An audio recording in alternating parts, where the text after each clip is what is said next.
The information in this video is provided for informational and educational purposes only.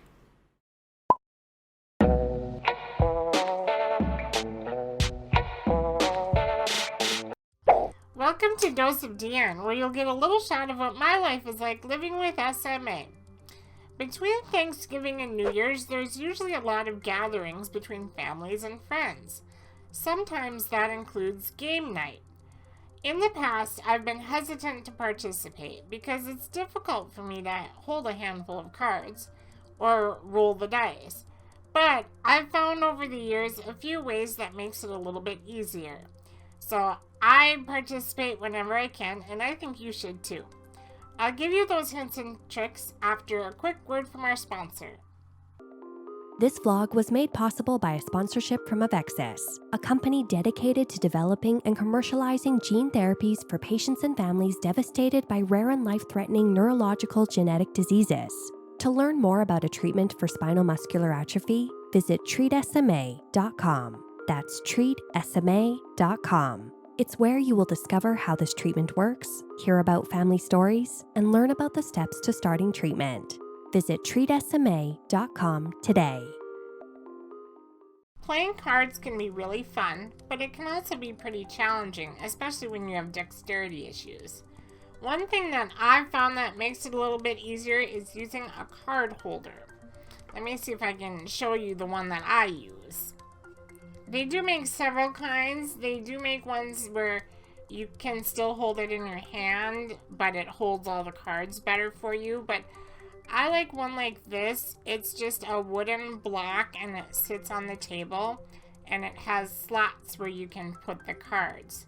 It just makes it a little bit easier so I don't have to hold the cards. When it comes to shuffling the cards, usually the person ahead of me or behind me just does it twice. But they do make card shufflers that if you really want to shuffle the cards you can use. And other people might find that handy too because maybe they can't shuffle cards the best either. And then I have seen something like a card dealer, but I'm not sure quite how that works. If you've used one, let me know if it's worth it or not. As far as playing dice games go, I have a hard time picking up the dice and rolling them in my hand. So I use a little plastic cup. You can get cheap cups at the dollar store that are really lightweight and kind of like the kid size, so they're a little bit smaller. And then all you really have to do is tip it over.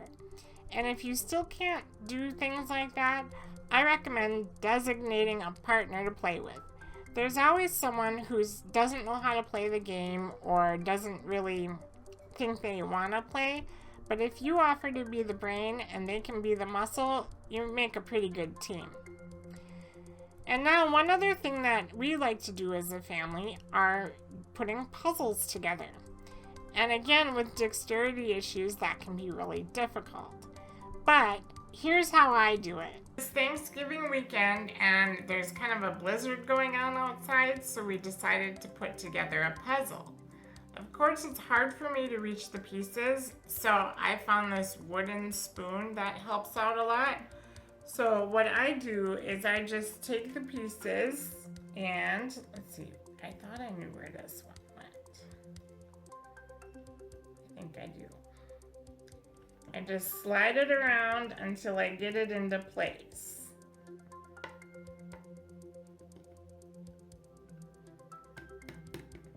And it works pretty good.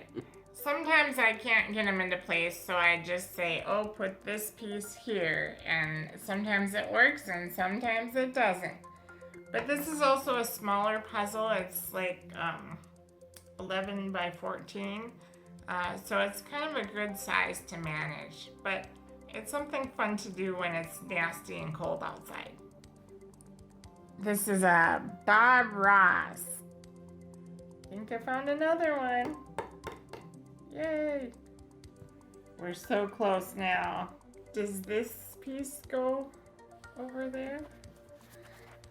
This one Yeah. goes over.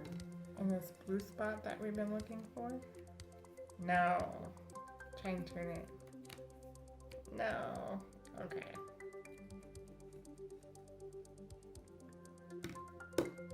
Ooh. Yep.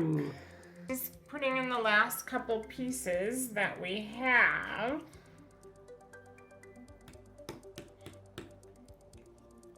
Let's see, I think this one goes here.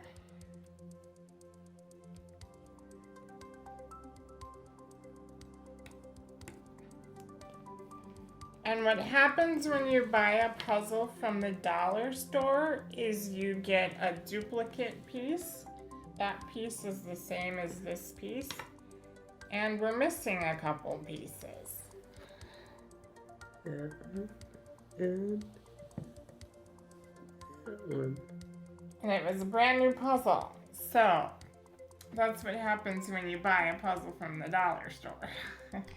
It was fun putting the puzzle together despite it being defective. I just had to come up with a creative solution in moving the pieces around, and that's what I did. What do you guys have for game night solutions? I'd love to hear about them. Go on over to our forums and leave a comment there or below the video. I have one last tip for you, and that's bring your hand sanitizer to game night. With everybody touching the cards and the pieces and the dice, you want to have this on hand. So I hope you guys have fun on your next game night. We'll talk to you again soon. Bye for now.